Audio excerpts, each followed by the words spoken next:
Hey guys, it's Kovu. Welcome back to my YouTube channel. It is really nice to have you here. I apologize about my cosplay today. My wig might just start falling back, so I will be looking in the viewfinder because it's really fucking heavy. I'm not gonna lie to you. But yeah, so I was kind of hoping I could like prop myself up against the wall, but I can't because the lighting is the wrong way. But yeah, welcome to my YouTube channel. I'm today dressed as a Sneak Energy Bunny. Let me show you what a Sneak Energy Bunny looks like. This is what a Sneak Energy Bunny looks like. So I tried to cosplay it with like the dark eyes and the like bunny ears and stuff, but yeah, I kind of went for like the skater vibe. So I've got like my cropped hoodie on and I've got like leg warmers and shit. It looks really cool. So head over to my Instagram or my TikTok if you want to see the whole look, or if I've posted the fucking get ready with me video before this, check that out. But yeah, welcome back to the YouTube channel. Today we are going to be talking about my colonoscopy. Not my colonoscopy, that was the other video. My endoscopy. Yay! So I will film this one and probably the other, like the sneak related video in this cosplay. So if you guys are a bit confused, this is the wrong video. The sneak video is a different video. This is going to be about my endoscopy. So if you are sensitive to like body talk, health talk, procedure talk, surgery talk, maybe give this one a skip, but I think it is important that these things are on the internet so that other people who have to go through these procedures have something to reference. I can feel this going back on my head already. Yeah.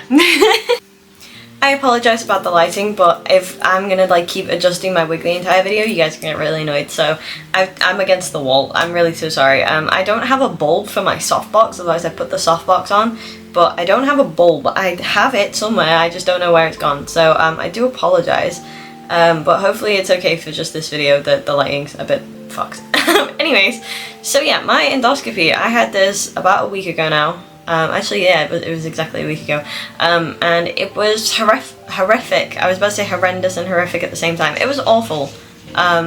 It was nasty and I would never ever do it again. I will tell you exactly why. I don't want to scare you if you are having an endoscopy. This is my experience. But I would never ever ever have this procedure again. It was very traumatic to me, and although I do not remember it, it seems to have traumatized my body a lot. So yeah, I would never have it again. So I'm going to tell you guys what I went through, and I mean, you guys should have a different experience to me because mine went wrong. That's also a key point in this. But I just do not recommend. So my endoscopy was done with my gastroenterologist. I've seen him about 7 or 8 times now. I knew exactly who was doing it. I don't have the best rapport with this gastroenterologist. He just doesn't, he's not very chatty, he's not very reassuring. He's just very like, I'm doing your procedure, bye type of thing, which is fine. Like, it's completely fine. Like, that is completely, and like for other people that'll work great, but for me, I need someone who's going to reassure me. Like, if I'm sat in the office crying because I'm in pain, I need someone that's just like, hey, it's gonna be alright, we'll find out what's wrong, can you just do this? Like, be direct, but tell me I'm gonna be fine while you're being direct, you know? But no, he's very much like, do you have any questions before the surgery? And then, okay, bye. I asked one question and then he left, so I didn't get to ask all my questions, which was fun. But yeah, so I got up in the morning. I didn't have to take any prep this time, unlike the colonoscopy. It was literally just get up and go. So I just didn't eat from, I think I stopped eating at 2 p.m. the day before. And then I stopped drinking that evening. So I just didn't drink anything before I went. I had a morning appointment. My appointment was at 10 a.m. So I just got up, went to the hospital. They didn't let my mum in to wait with me, which was not fun. So yeah, so I just got up and went, which was great. Went in, the staff were really nice, like the nurse was really great. Sat me down, let me put the robe on and stuff. I didn't have to take anything off under the robe this time, like with the colonoscopy. I had to put like those weird pants on and shit and take all my underwear off. Didn't have to do anything like that this time. I just had to put the robe over like my already clothes, make sure I didn't have any metal in me and stuff like that. And yeah, sat down, got my catheter put in me for the sedation because I had a sedation endoscopy. And then that was pretty much it. And then they took me through to the secondary waiting room where the nurse that was in the theatre was going to do another check with me and check that I had ticked all the boxes and done all the consents and stuff. And yeah, so the nurse that took me in the secondary waiting room was very, very blunt. She said that it was awful. She explained the procedure to me. They were going to put a plastic block in my mouth with a hole in it, that the tube was going to go down. I was going to be sedated, but I would be like awake the entire time. And then I would remember some of it, but I won't remember all of it. And that I would have to swallow as the tube went down my throat. Now this, oh my god, that freaked me the fuck out, because the idea of having a tube like shoved down your throat and you having to like manually go blip, blip, blip while you were swallowing it, absolutely fuck not. I was crying, I was fucking terrified. And the nurse was like, yeah, I would never want this, it's something that I would be fucking horrified about. It's a disgusting procedure. And I was like, ah, you know, as I'm fucking, yeah, walking into the theatre with her. She's explaining the type of sedation that I get. So it was a throat sedation and catheter sedation. So the other nurse in there did my checks with me again to make sure that it was me again, and then she sprayed the spray in the back of my throat. Now it's like a nozzle that's like this long, like the length of both my fingers, that she puts like on your tongue so it sprays the right back of your throat. She sprayed it, and then she took it out. I couldn't like breathe properly because my throat was numb. So it's like my throat got numbed and then I forgot how to breathe, which was great. So that was fucking shit on my part. But yeah, so I forgot how to breathe. And the sedation, they put like banana flavor in it, but it was like fake banana and then all of a sudden bitter as shit, and it stung. Like, I was like, ow. And then she's like, oh, I'm just gonna put some more in. And I was like, the fuck, why are you putting more in? What the fuck? So I opened my mouth again, she did it again, I was like, and then they led me down on my left hand side on the bed, and they put the block in my mouth. They started to put the sedation in my catheter. They said, we're going to give you 2 minutes now to just kind of compose yourself, kind of get used to the feeling of being numb and that. Then we're going to start the procedure. And after that, I woke back up in recovery. Yeah, I don't remember anything after that. I remember having this block in my mouth, lying on my left hand side, just crying my eyes out. I felt like I couldn't breathe and I was dead, basically. It was horrible. Yeah. So I woke back up in recovery, and then I blinked and somebody was there with a cup of water, and then I blinked again and I was on the floor, and then I blinked again, I was back on the bed, and then I blinked again and there's a nurse pressing like the emergency alarm button and the fucking siren blaring, going womp womp womp, and like 15 more nurses running in. They start sticking like all these fucking ECG sticky pads all over me and shit, and then they fucking like they got like a torch in my fucking eyes going, can you hear me, can you hear me, are you okay?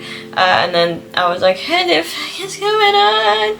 And then they lifted like the sides of the bed up and everything, and then I'm like being rushed down the hall back to like where the theatre is, past there and shit. And then I've like blinked again, and then all of a sudden there's like 5 nurses still around me. I've got like an oxygen mask with a big tank of oxygen on me. I've got like a drip in my arm.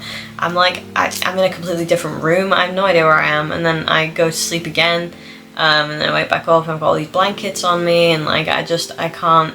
Yeah, it was fucking terrifying. So I had my procedure at 10. Well, 10:30 is when I actually went in. And this was about 3:30, 4:30 in the afternoon. Yeah, I was just in there for age. I genuinely don't know what the fuck happened. They still haven't explained to me what happened. They still haven't actually said why that happened. All that I was told was that my heart rate had dropped to like 20 and they couldn't get it back up, and that my blood pressure had dropped and they could not get it back up, which was fun. So the working theory is that they over-sedated me, or the sedation made me feel like that. But I genuinely don't know. They didn't fully explain what the fuck happened to me.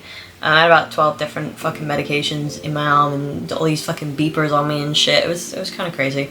But yeah, so eventually I came back round, and I ate some toast because the nurse was like, you need to eat something before you can leave, and they gave me like an apple juice to drink, so I drank that. And then eventually my mum was brought in. They actually let her in to see me. And they made me sit in a wheelchair to go to the hospital, and I was like, I don't need a wheelchair, I can walk. Stood to get off the bed and went, look. Yeah. So it was a bit of a weird one. But yeah, then I went home. And that was the entire procedure. It was not nearly as long as the colonoscopy. it was like 5-10 minutes long apparently in the actual room. So yeah, it was a bit it's a bit of a weird one, but we think that I got over sedated. So from what I have heard is when you get sedation with an endoscopy, you will remember like bits and pieces of actually being in the room. Like you'll remember like some points, like maybe just every now and then you'll remember seeing the screen or seeing the doctor or seeing a nurse or something. I don't remember fucking anything, like literally nothing. I don't remember anything. So yeah, the working theory is that. Another working theory is that I might have POTS. It's not the first time that something like that has happened, even without sedation. If I've gone in for a procedure, like I went for my MRI and they couldn't give me one of the medications for the MRI because my heart rate was just too high at the time. And then by the time, you know, I got off the MRI table and I just fucking collapsed and shit. And like it's not the first time that something like that's happened, and it's not the first time a medical person who's done like a surgery or a procedure on me has said, have you asked your GP about looking into POTS? So maybe it is time that I maybe look into that as well. So it could also be that. So if you are having an endoscopy, please do not be afraid that bit will go wrong, because it probably won't. What happened to me apparently doesn't really happen a lot. It's like a fucking anomaly, you know, it's not a standard thing. Most people just have it, they come back in, eat a piece of toast and go home. It's usually like an hour, maybe 2 hours long procedure if you have sedation.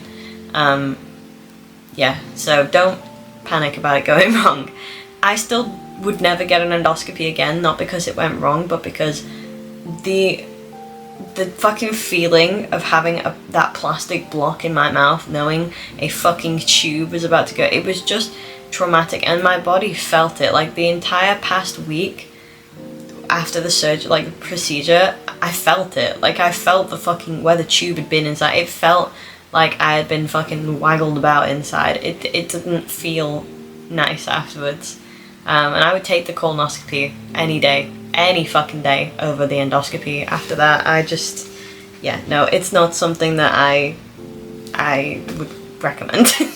But if you are getting it, you know, it's not like at least it's only 5 minutes in there. Do you know what I mean? Like the lead up is scary because you're worried about it. When you're actually in there, yes, it is scary, but it's 5 minutes. It really is 5 minutes. Sometimes only like 10 minutes if you need to have loads of biopsies taken. But it's not long. It's not like a long one like the colonoscopy where it's like half an hour, 45 minutes. It's 5-10 minutes with that tube in your mouth. So most of you will make it through that. You know, you'll be fine. You'll be perfectly fine. It's uncomfortable and your body will feel it afterwards. But I'm trying to reassure you, but I also want you to know that it is scary. I'm not gonna fucking bullshit you on that. Like, it is scary. But yeah. For the results, my endoscopy results were that I have a hernia in my diaphragm. Essentially, they said that is absolutely nothing to do with any of the things that's wrong with me. It's not why I'm constipated. That's not why I have weird bowels. It's not why my stomach hurts. I just have a hernia in my diaphragm, basically. They haven't told me if there's anything I can do to fix it, which is great, so yay. I just have a hernia in my diaphragm. They do think that is why I get hiccups a lot and why I have excess air a lot in my throat, like literally just then.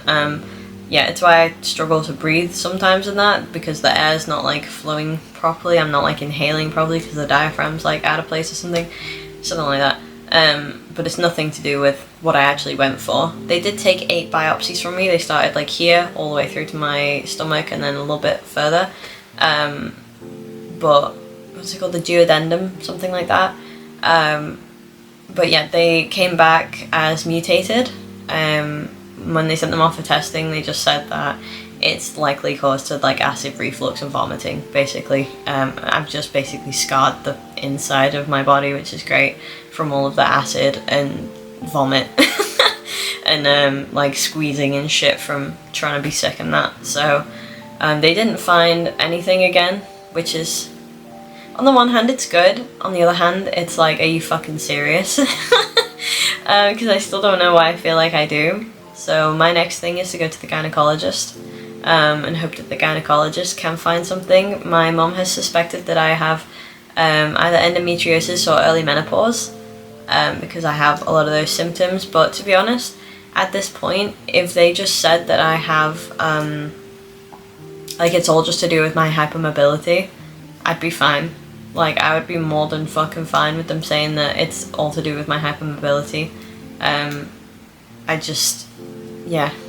Like, at this point, there's not really anything that I'm expecting from them. I'm not expecting them to find, like, some miracle fucking disease or miracle illness or something that they can fucking fix. I'm just expecting them to say, yeah, no, there's fucking nothing there. So at this point, I might just have bendy insides, because if you didn't know, I have hypermobile spectrum disorder, so my outside limbs are quite bendy anyway, and there's a lot of things about hypermobile spectrum disorder that isn't very well known, because a lot of the time in the hypermobile world it's all focused on like Ehlers-Danlos and stuff like that. The reason I don't qualify for Ehlers-Danlos is because my skin doesn't stretch enough.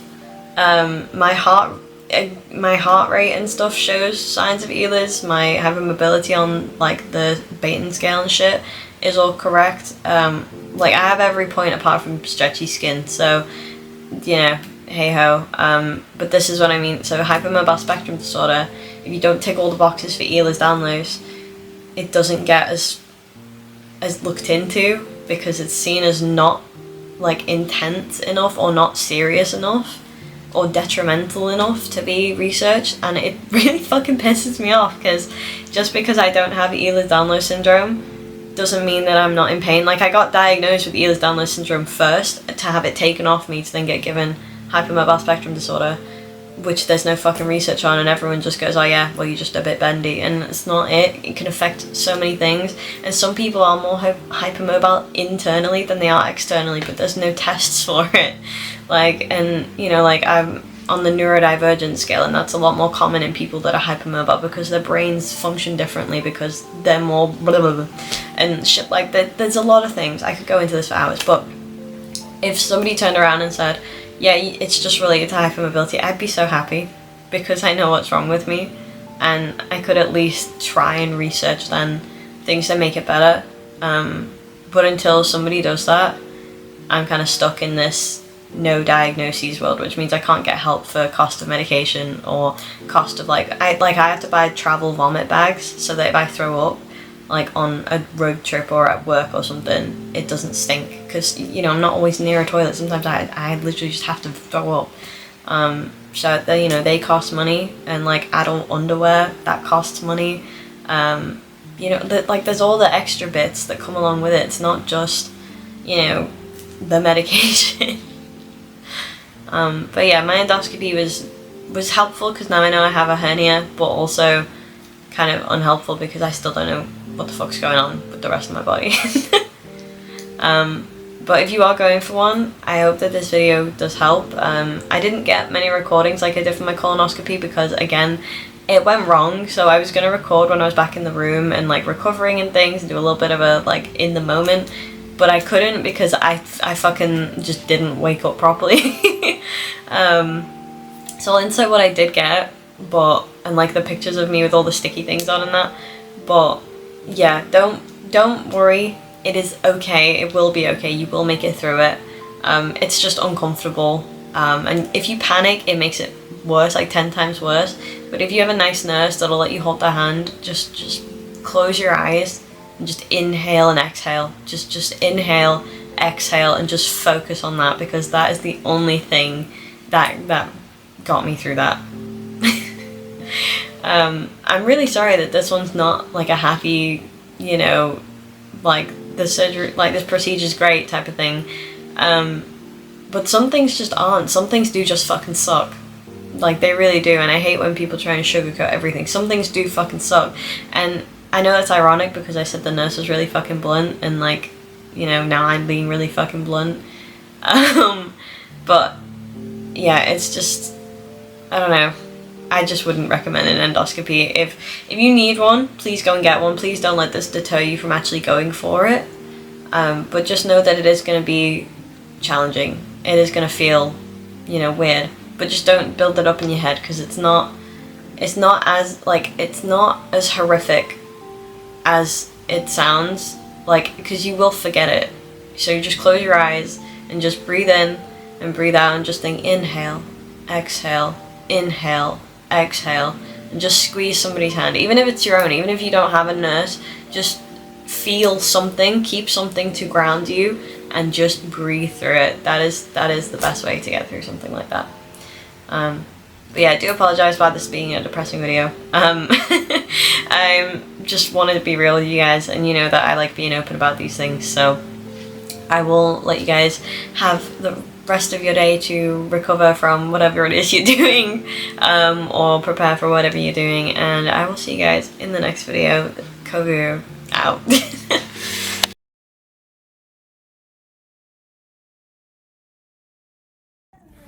Hi there, my name is Kovu, and this is my endoscopy vlog thing.